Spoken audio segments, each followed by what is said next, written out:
You probably think you're gonna be raped, and you're fucking sure right about that. Our primary interest is what you've got between your legs. You'll be raped thoroughly and repeatedly in every hole you've got. Mi nombre es Jonathan y os doy la bienvenida al caso que inspiró las películas de Saw, el caso de David Parker Ray. Belén, Nuevo México, 6 de noviembre del año 1939.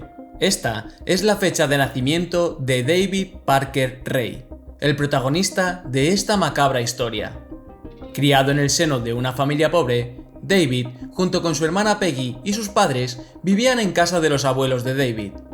A la edad de 10 años, y después de que su padre los maltratara tanto a él como a la hermana y a la madre, ambos padres decidieron abandonarlos en casa de su abuelo paterno, el cual también se encargó de maltratarlos. Todo esto hizo que David se volviese un niño introvertido y torpe.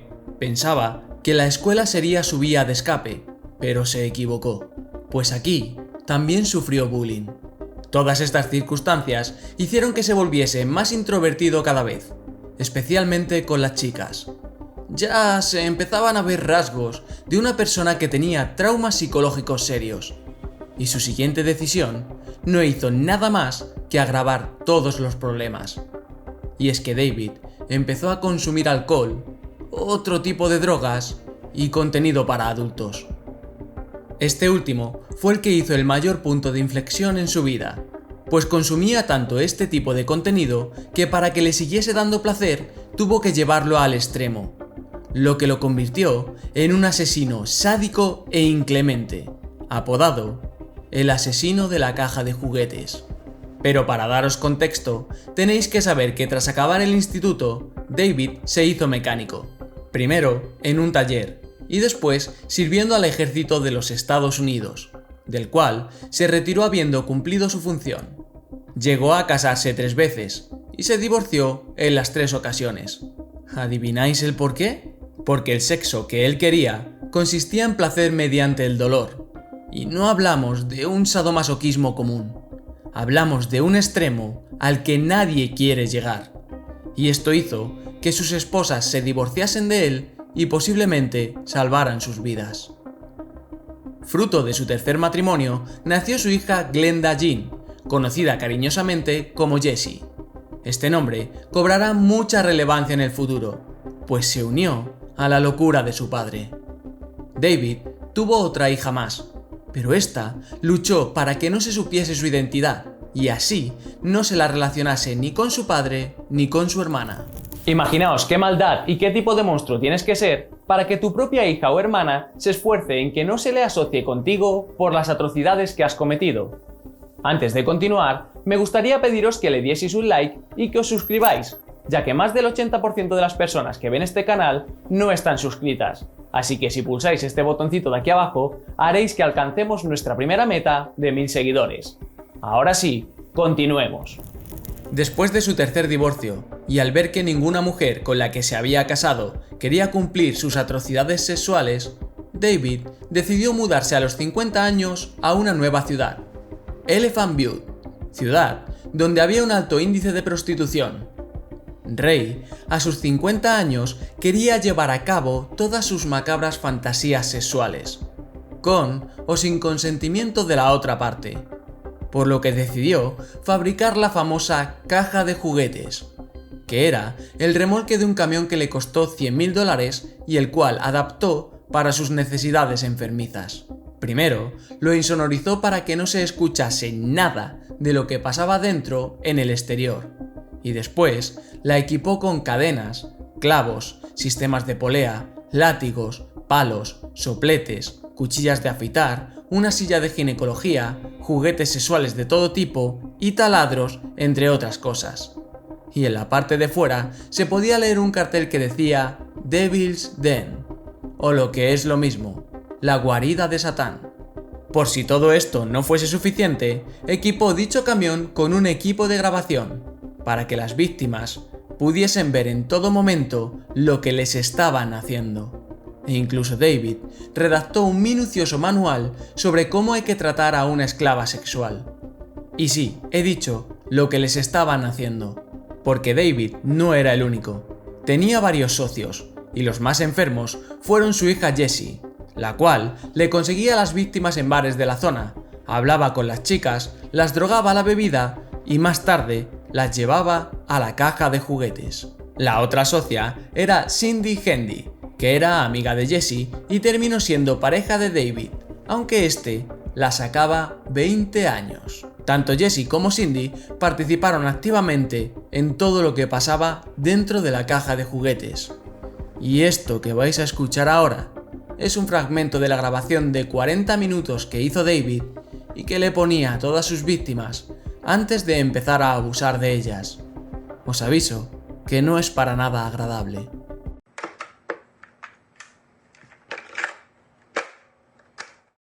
Are you comfortable right now? I doubt it. Wrists and ankles chained, gagged, probably blindfolded. You are disoriented and scared too, I would imagine. Perfectly normal under the circumstances. For a little while, at least, you need to get your shit together and listen to this tape. It is very relevant to your situation. I'm going to tell you in detail why you have been kidnapped, what's going to happen to you, and how long you'll be here. You probably think you're going to be raped, and you're fucking sure right about that. Our primary interest is what you've got between your legs. You'll be raped thoroughly and repeatedly in every hole you've got. En la grabación, también dice que no solo participará él en los abusos, sino que también lo harán su amante e incluso su pastor alemán. Su mente enferma no tenía límites, y en el final, David dice que tras terminar con las víctimas, les haría olvidar todo con un proceso de lavado de cerebro y drogas, y así las dejaría marchar. Esto es muy importante para la resolución de este caso, pero eso lo veremos más adelante. Después de poner esta grabación a innumerables víctimas y hacerlas desaparecer sin dejar rastro, el 24 de julio de 1996, esto cambiaría por un tatuaje. Tatuaje que pertenecía a Kelly Garrett, una mujer que tras discutir con su pareja decidió ir a tomar algo a un bar de la ciudad, y allí se encontró con Jessie, la cual, echándole un potente sedante en la bebida, la durmió y llevó a la caja de juguetes, donde David, tras torturarla durante 3 días, decidió rajarla la garganta y tirarla al arcén de una carretera solitaria, y volver para preparar todo para su siguiente víctima. Antes de continuar con la siguiente víctima, es muy importante que recordéis el tatuaje de Kelly, el cual era único y solo tenía ella. Recordarlo, porque el final os volará la cabeza. La siguiente víctima conocida fue Cynthia Vigil, una prostituta de la ciudad, de la cual David contrató los servicios, y cuando ésta se subió al coche, David la durmió con una pistola eléctrica. Cuando Cynthia recuperó el sentido, ya era tarde. Estaba en la caja de juguetes, y durante todo el día siguiente sufrió abusos inimaginables por parte de David. Pero a la mañana siguiente, este cometió el error de dejarse las llaves de todas las esposas y ataduras cerca de Cynthia, y esta aprovechó para cogerlas y escapar. Pero cuando consiguió soltarse y estaba a punto de salir del camión, hizo demasiado ruido, y Cindy, la amante de David, entró rápido con un picahielo en la mano. Las dos mujeres tuvieron una fuerte pelea, y Cindy consiguió apuñalar en el cuello a Cynthia. La herida no fue mortal, y Cynthia sacó fuerzas de flaqueza y luchando por su vida, le reventó una lámpara en la cabeza a la depravada de Cindy. Esto le dio el tiempo suficiente para salir corriendo, desnuda y sangrando, y así llamar al timbre de un matrimonio vecino, el cual la metió en su casa y llamó a la policía. Cuando ésta llegó al lugar, no encontraron ni a David ni a Cindy, pues estos habían salido a buscar a Cynthia para acabar con ella. Pero tras buscarla un rato y no encontrarla, decidieron volver a casa, y allí se encontraron a un montón de agentes revisándolo todo. David y Cindy alegaron que cómo podían creer a una prostituta adicta. Decían que ellos sí usaban todo el material del camión, pero solo con mujeres que daban su consentimiento. Los agentes encontraron una cinta donde se veía a David realizando prácticas sexuales con una mujer atada en la silla, pero esta no parecía resistirse, posiblemente porque la habían drogado. Pero con estas alegaciones y la cinta de vídeo, la fiscalía decidió que no era suficiente y que necesitaban encontrar a una víctima viva que declarase, por lo que por el momento David salió impune. Más adelante, uno de los cómplices de David, llamado Dennis Roy Yancey, decidió declarar contra David, alegando que este le había hecho ahogar a su exnovia, Mary Parker, con una soga hasta acabar con su vida, después de haber abusado de ella de formas inimaginables. Dennis le contó a la policía dónde habían enterrado David y él el cuerpo de Mary. La policía fue al lugar indicado, pero allí no hallaron nada, pues David había previsto que su cómplice podía delatarlo y había cambiado el cuerpo de lugar. Una vez más, David salió impune. Pero con lo que David no contaba era con una cinta de vídeo de una de sus grabaciones que la policía tenía en su poder. En esta cinta se veía a David manoseando a una mujer con un tatuaje peculiar. Todas las cintas eran de muy baja calidad, lo que impedía reconocer a cualquier víctima. Pero con esta cinta, el FBI consiguió mejorar un poco la calidad de la imagen, de forma que este tatuaje fuese reconocible. Y, acto seguido, publicaron una foto de dicho tatuaje en la televisión nacional, para ver si alguien lo reconocía. Y... ¿sabéis quién lo reconoció? Una mujer en Colorado que desde hacía 3 años tenía ataques de ansiedad cuando veía cinta aislante, a la cual su marido acusaba de infidelidad, por una noche en la que discutieron y ella se fue a un bar para despejarse.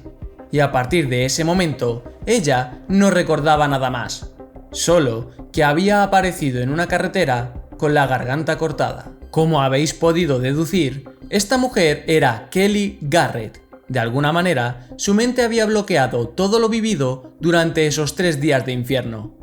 Pero al ver las imágenes del vídeo en las noticias, todo empezó a desbloquearse poco a poco, y Kelly se puso en contacto con la policía.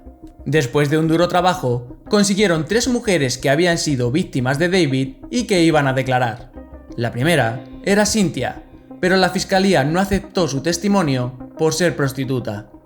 La segunda fue Angélica Montano, una mujer que declaró haber sido abusada por David, pero poco antes del juicio falleció y no pudo declarar, lo que solo dejó a una testigo, Kelly Garrett, ya que aunque consiguieron a una cuarta testigo llamada Patty Rose, esta, tras revivir todo lo vivido, se quitó la vida de un disparo en la cabeza antes de declarar en el juicio. Quedando solo Kelly como testigo principal del caso, tuvieron que celebrarse varios juicios. En el primero, la fiscalía no aceptó como prueba la grabación que David ponía a todas sus víctimas, porque Kelly decía que no la recordaba, y es que estaba muy drogada cuando la escuchó. Esto lo aprovechó el abogado de David para que éste volviese a salir impune. Tras pelearlo, consiguieron un segundo juicio, donde Kelly volvió a declarar y a mirar a la cara al monstruo que tanto daño le había hecho. Pero esta vez, las cosas fueron diferentes. El juez aceptó como prueba la grabación de David y además contaron con la confesión de Dennis y Cindy, los cuales contaron todo lo que habían hecho junto con David. Dennis fue condenado a 30 años, pero al no encontrar ningún cuerpo, ningún cargo fue por asesinato, y está en libertad desde 2021. Por su parte, Cindy fue condenada a 36 años de prisión, de los cuales solo cumplió 9, y fue puesta en libertad vigilada. David no pudo ser condenado por asesinato porque nunca se encontró un cuerpo, por lo que si fue condenado fue por secuestro, tortura y violación. David hizo un trato aceptando los cargos y haciendo así que su hija solo fuese condenada a 2 años y medio de cárcel. Condena inaceptable para todas las atrocidades que hizo. David fue condenado a 224 años de cárcel sin opción de apelación. El 28 de mayo de 2002, iba a ser interrogado para ver si podían encontrar algún cuerpo de sus asesinatos. Pero este, justo antes de declarar, sufrió un ataque al corazón y falleció, habiendo cumplido tan solo 8 meses de condena. Hasta aquí el caso de hoy. Antes de despedirme, me gustaría dejaros por aquí una de nuestras investigaciones paranormales y un caso que creo que puede interesaros. Por aquí el botón de suscribiros y ahora sí, darle un like y nos vemos al otro lado.